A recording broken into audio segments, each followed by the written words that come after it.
ప్రణతి television వీక్షకులందరికీ శుభోదయం. 97 రోజుల పాటు జరిగేటువంటి పితృదోషాలు, ప్రారబ్ధదోషాలు, నాగదోషాలు, అనేక దుర్దోషాలలో భాగంగా ఈరోజు 30వ రోజు కార్యక్రమం. ఈరోజు బుధవారం, వారాధిపతి బుధుడు కనుక ఈనాటి కార్యక్రమాన్ని ప్రారంభం చేయడానికి సిద్ధం కాబోతున్నాం. అయ్యా, ప్రారంభం చేయండి. తదేవ లగ్నం సుదినం తదేవ తారాబలం చంద్రబలం తదేవ విద్యాబలం దైవబలం తదేవ లక్ష్మీపతే తేంఘ్రియగం స్మరామి. యత్ర యోగేశ్వరః కృష్ణో యత్ర పార్థో ధనుర్ధరః తత్ర శ్రీర్విజయో భూతిర్ధ్రువాణి ధర్మధిర్మమ. లాభస్తేషాం జయస్తేషాం కుతస్తేషాం పరాభవః येषामिन्दीवरस्यामो हृदयस्थो जनार्दनः. आपदामपहर्तारं दातारं सर्वसम्पदां लोकाभिरामं श्रीरामं भूयो भूयो नमाम्यहम्. गणानां त्वा गणपतिगुं हवामहे कविं कवीनामुपमश्रवस्तमम्. ज्येष्ठराजं ब्रह्मणां ब्रह्मणस्पत आनः शृण्वन्नोतिभिः सेदसादनम्. गुरवे सर्वलोकानां भिषजे भवरोगिणां निधये सर्वविद्यानां दक्षिणामूर्तये नमः. श्रीमहागणाधिपतये नमः. श्रीमहासरस्वत्यै नमः.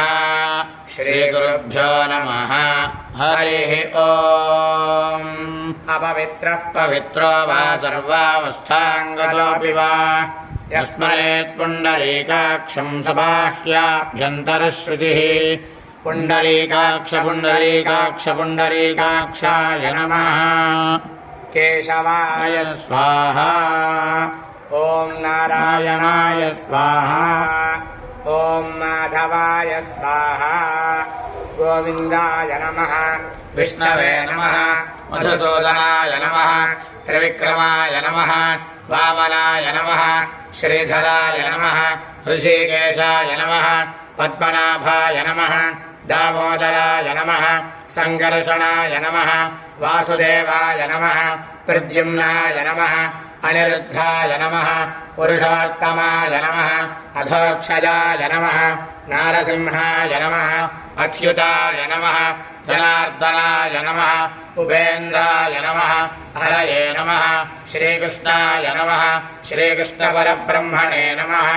प्राणानायम्या उत्तिष्ठन्तु भूतपिशाचाः एते भूमिभारकाः एतेषामविरोधेन ब्रह्मकर्मसमारभे.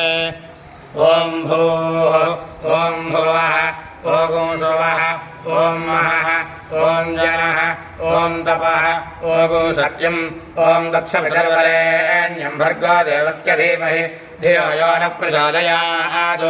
ओमापोज्योतिरसोमृतं ब्रह्मभूर्भुवस्सुवरोम्.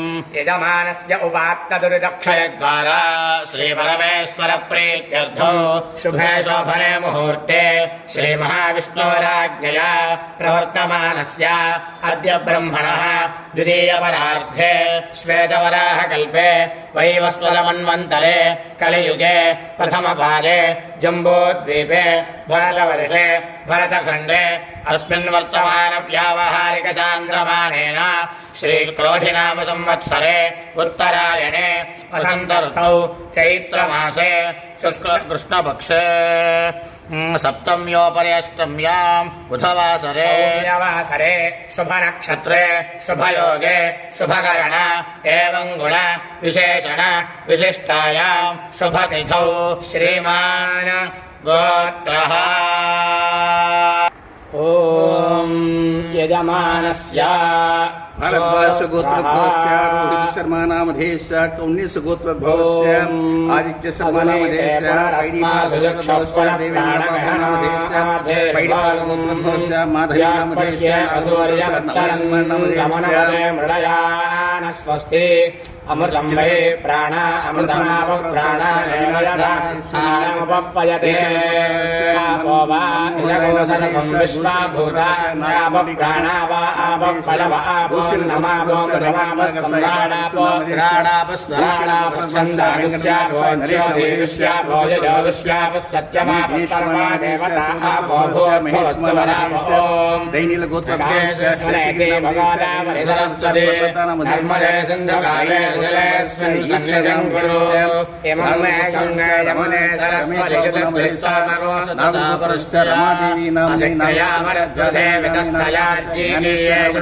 सुषोमया अरञ्च सत्यं चाभिजायताम्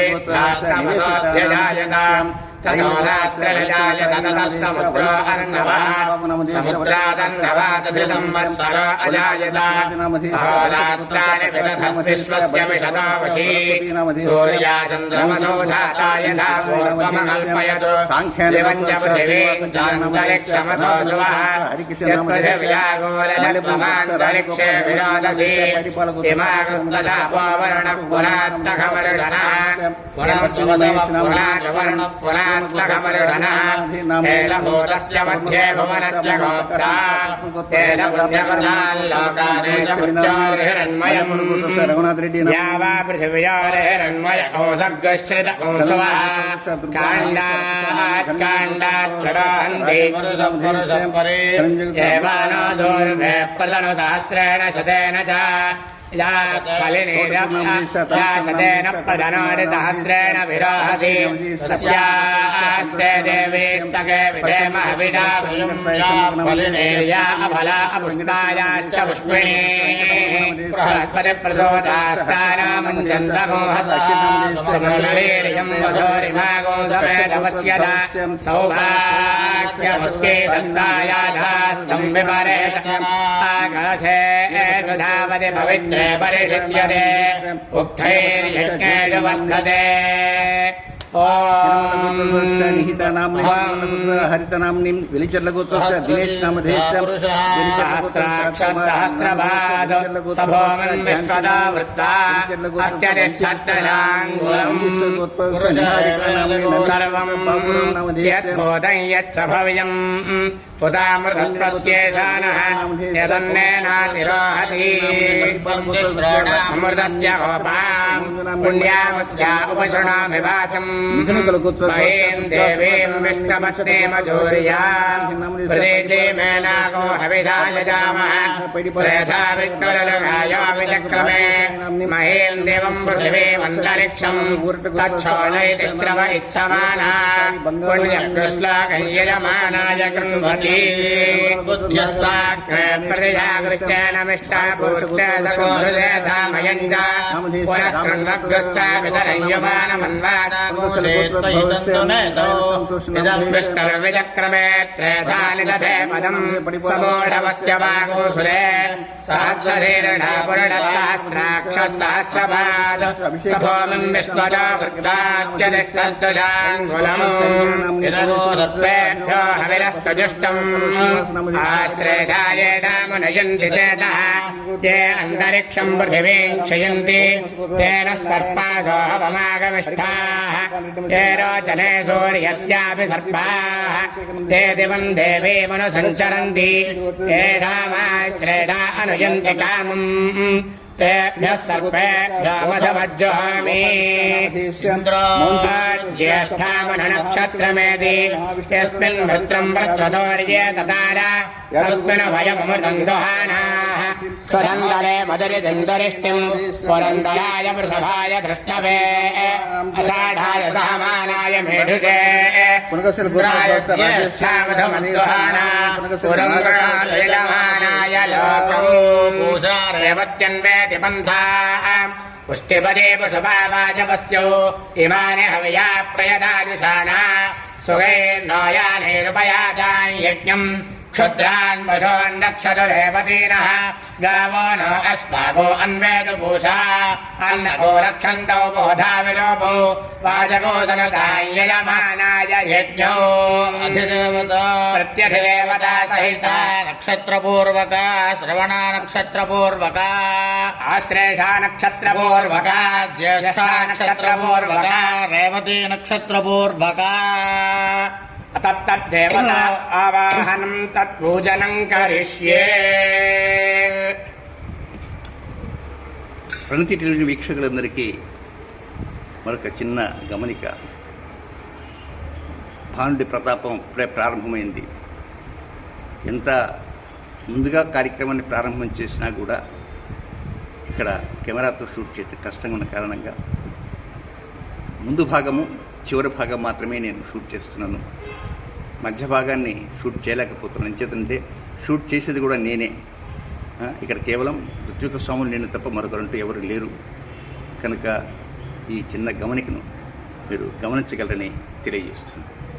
ఓం సహస్రశీర్షా పురుషః సహస్రాక్షः సహస్రపాద్ స్వభూమిం విశ్వదా వృత్వా అత్యతిష్ఠద్దశాంగుళం పురుష ఏవేదకో సర్వం యద్భూతం యచ్చ భవ్యం పురావృతస్యేషానః యదన్నేనాతిరోహతి ఏతావానస్య మహిమా అప్రోధ్యాయాగుష్టపూరుషः పాదోస్య విశ్వభూతాని త్రిపాదస్యామృతం దివి త్రిపాదోర్ధౌలైత్పురుషः పాదోస్యేహ భవాత్మనః తదో విశ్వం యక్రామతో సహస్రానశనే అభి తస్మాత్ విరాజాయత విరాజో అధిపూరుషः స జాతో అత్యరిచ్యత పశ్చాద్భూమిమథో పురః యత్పురుషేణ హవిషా దేవా యజ్ఞమతన్వత వసంతో అస్యాసీరాజ్యం గ్రీష్మయుద్భశ్చరద్ధవిః సప్తాస్యాసన్ పరిధయః తే సప్త సమిధః కృతాః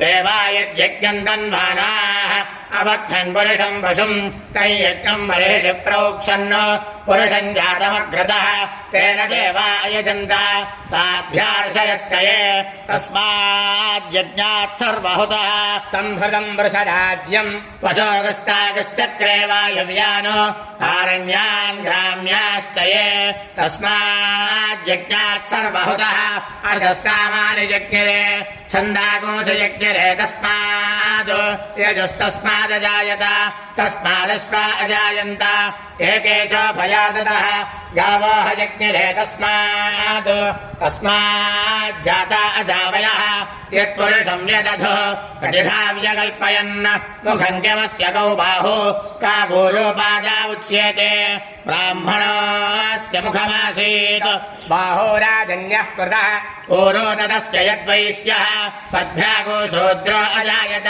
చంద్రమా మనసో జాతః చక్షుః సూర్యో అజాయత ముఖారింద్రశ్చాగ్నిశ్చ ప్రాణాత్ వాయురజాయత నాభ్యా ఆసీదంతరిక్షం శీర్ష్ణోద్యౌ సమవర్తత పద్భ్యాం భూమిర్దిశ్రోత్రాత్ తథా లోకాగో అకల్పయన్ వేదాహమేతం పురుషం మహాంతం ఆదిత్యవర్ణం తపసస్తు పారే సర్వాణి రూపాణి విచిత్య ధీరః నామాని కృత్వాభివదనుయదాస్తే ధాతా పురస్తాద్యముదాజహార శక్రప్రవిద్వాన్ ప్రతిశ్చదస్రః తమేవం విద్వాన్ హృదయః భవతి నాన్యః పంథా అయనాయ విద్యతే యజ్ఞేన యజ్ఞమయజంత దేవాః తాని ధర్మాణి ప్రథమాన్యాసన్ తే హనాగం మహిమానः సజంతే యత్ర పూర్వే సాధ్యాः సంతి దేవాః ఆవాహయామి స్థాపయామి పూజయామి భద్రం కర్ణేభిः శృణుయామ దేవాः భద్రం పశ్యేమాక్షభిర్యజత్రాः స్థిరైరంగైస్తుష్టువాగోసస్తనూభిः యశేమ దేవహిतं యదాయుः స్వస్తి న ఇంద్రో వృద్ధశ్రవాः స్వస్తి నః పూషా విశ్వవేదాः స్వస్తి నస్తార్క్ష్యో అరిష్టనేమిः స్వస్తి న బృహస్పతిర్దధాతు ఓం శాంతి శాంతి శాంతిః.